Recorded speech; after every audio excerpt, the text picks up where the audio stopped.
welcome back to our channel. So today in this video we are going to discuss about how to create background music that won't get flagged in Soundraw. So without wasting much of our time, let's get straight into the video. So if you want to create background music that won't be flagged in Soundraw, then you need to first of all go and tap open your Soundraw account, or from your app or website.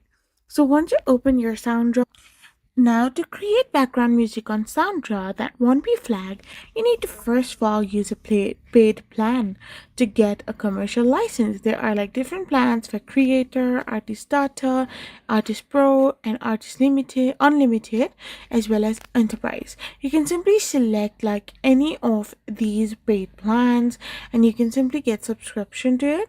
Now, next, generate a track by selecting your desired length, tempo, and genre.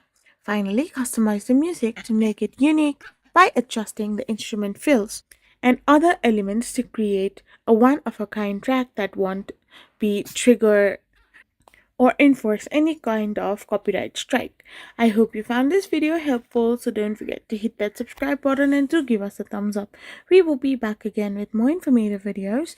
Thank you for watching and stay tuned for our next video.